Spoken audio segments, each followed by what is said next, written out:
guys, what's up? It's me again, BJANE MEJOS, and welcome back to my YouTube channel. So for today's video, gagawin ko itong DIY on how I color my hair for a very affordable price. Kasi diba, pag nagpasalon ka, sobrang mahal and out of budget, wala kang budget.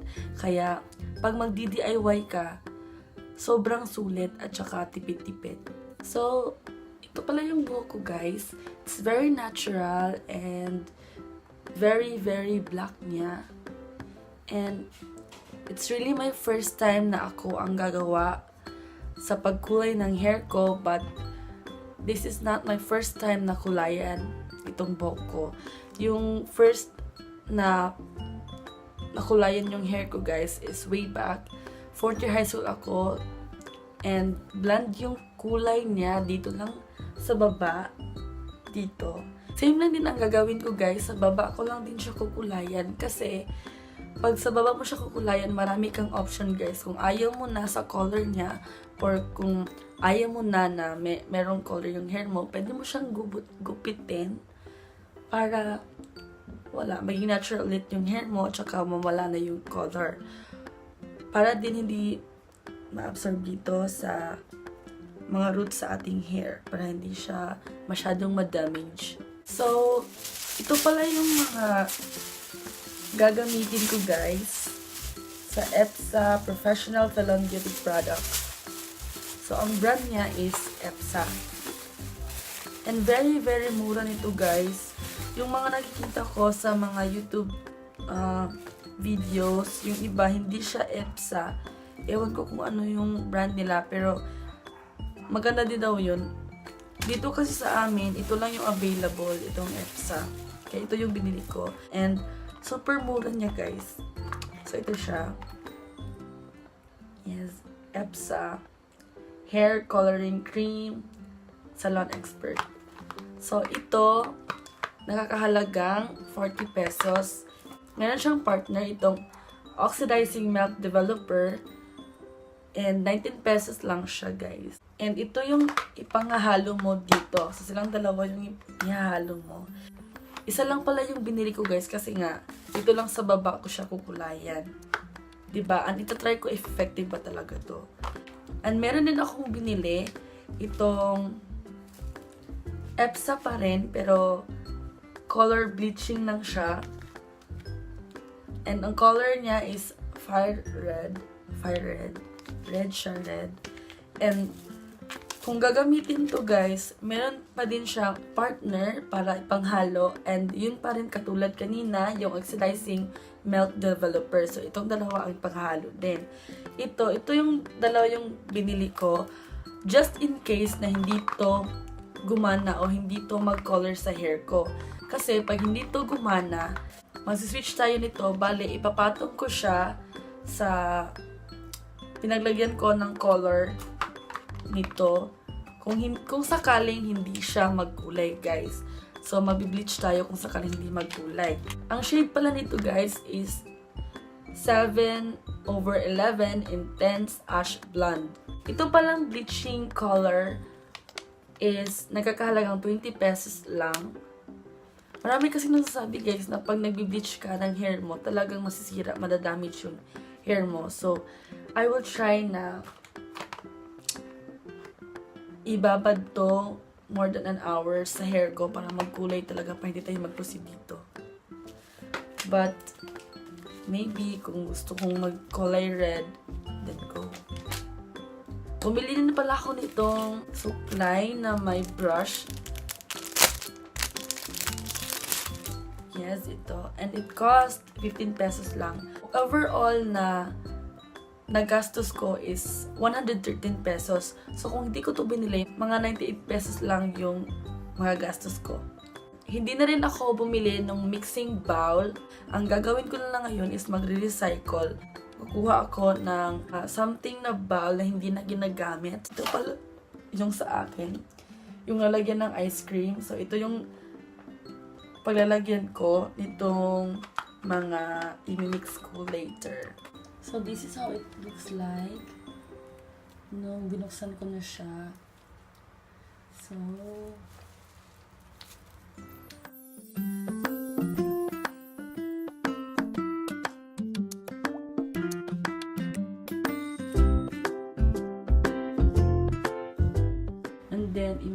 natin tong oxidizing map developer.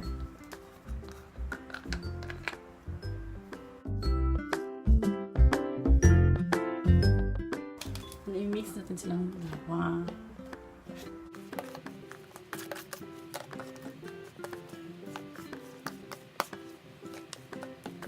So, kasalukuyan ko siyang inahalo, guys.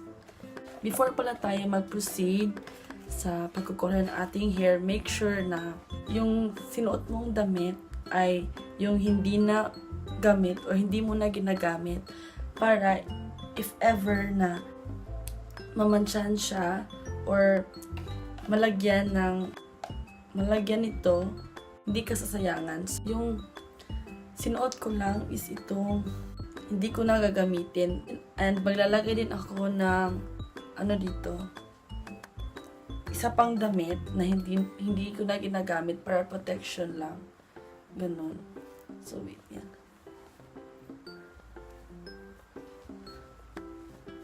Ganyan.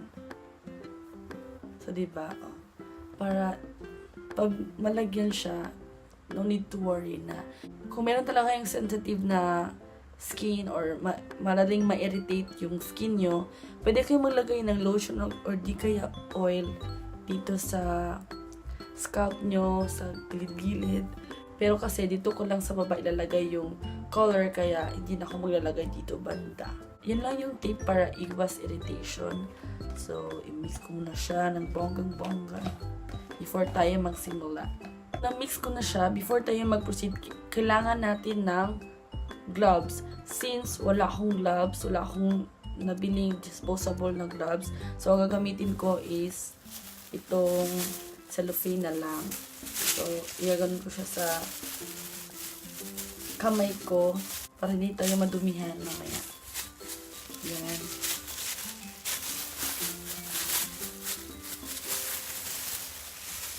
So, let's start.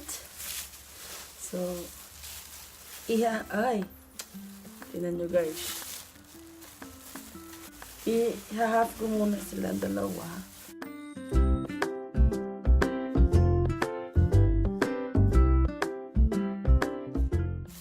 Yan, so. Kung pansin nyo, dito ako titingin kasi merong salamin dito, besh. So, yes. Alam niyo naman guys na masangsang talaga ang amoy nito.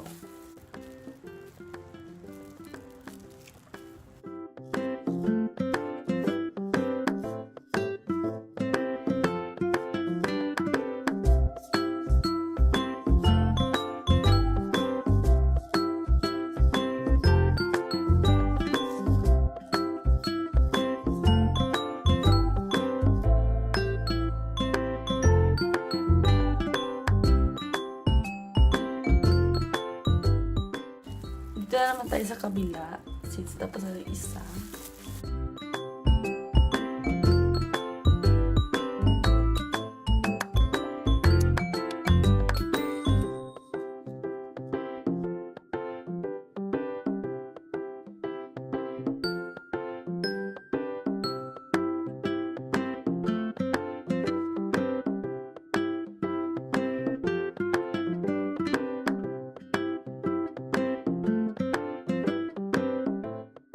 So, tapos yun ang lagyan, guys. Pero meron pang sobra. So, lalagyan ko ulit para mas kumulay talaga. Lagay ko na sila lahat, guys. And mag-wait na lang tayo ng 30 to 1 hour. So, babalik na ako mamaya. 1 eternity later. Hey guys! It's already 8:30 p.m. na. And kanina 7:30. It's been an hour na since nilagay ko tong color na to, but hanggang ngayon hindi pa rin siya nagkukulay. Yes. And tapos na rin akong kumain. Mag-extend tayo ng another 1 hour. And let's see if tukulay ba talaga siya. Kung hindi, so babanlawan natin siya. So, see you in an hour. Hey guys, I'm back and time check, it's 9:40 p.m. na, and medyo kumukulay siya ng parang golden, pero hindi pa masyado. Pero it's been 2 hours na since kanina, hindi pa rin siya masyadong nagkulay. Meron pala akong maling nagawa sa aking paglalagay, guys, kasi 'di ba hinati ko siya dito kanina. But dito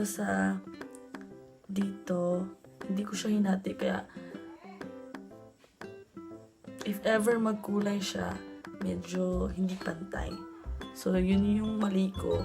But, I will hope for the best para sana dapat maganda siya. So, yun. Mabulawan ko na. Hey guys, I'm back. And binalawan ko na yung buhok ko. And dinower ko na din. So, ito nga. Kumulay nga siya, pero hindi siya, tingnan nyo, parang siyang brown. Diba? And, binabad ko siya for almost 3 hours. Pero, ito lang yung labasan niya. Not bad. Maganda siya talaga, guys. Siguro, hindi kinaya ng power ng color yung black hair ko. Diba? Ito lang talaga yung color na lumabas. Yan. Pag-iisipan ko pa kung may proceed ako sa second option ko, which is itong red, itong color bleaching.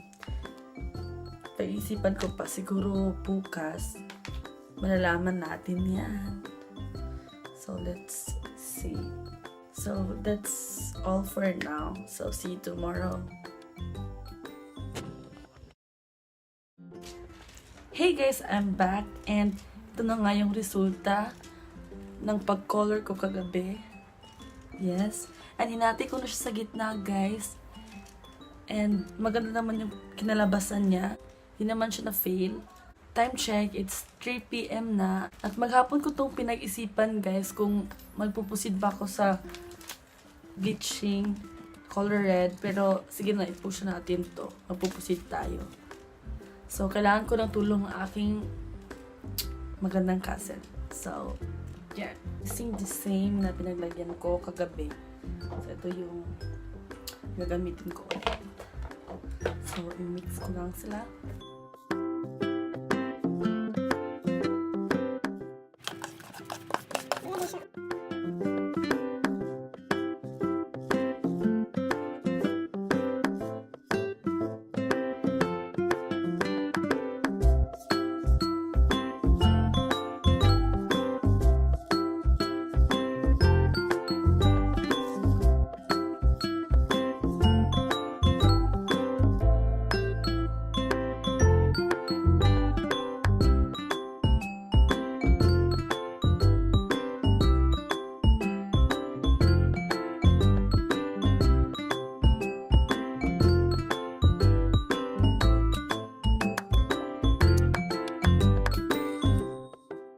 Hi guys, tapos na ilagay lahat. And tingnan nyo yung kamay ko. Yes, but don't worry guys. Makukuha naman siya ng sabon tsaka tubig. So, no need to worry. So, ayan. Tingnan. Ayan. So, mag-wait na lang ako for 1 hour ata. And let's see kung kukulay pa talaga siya. So, tinulungan pala ako ng aking pinsan. So, yan. Thanks to her. So, babanlawan ko muna itong mga tingnan nyo. At kung nagtataka kayo kung bakit white t-shirt yung sinuot ko, wag kayong mag-alala kasi hindi ko na ito ginagamit. Kaya ito yung ginamit ko ngayon para if ever na mamansahan, okay lang. So, I'll be back. 12 seconds later. Hey guys, I'm back. And ito na nga siya. Pinanluwan ko na at dinower. And ito na ang kalabasan, guys. Yes. Tingnan nyo. Nilagyan ko dito. Ito sila. Tapos sa baba na din yung iba. So, tingnan nyo. Diba? So nice.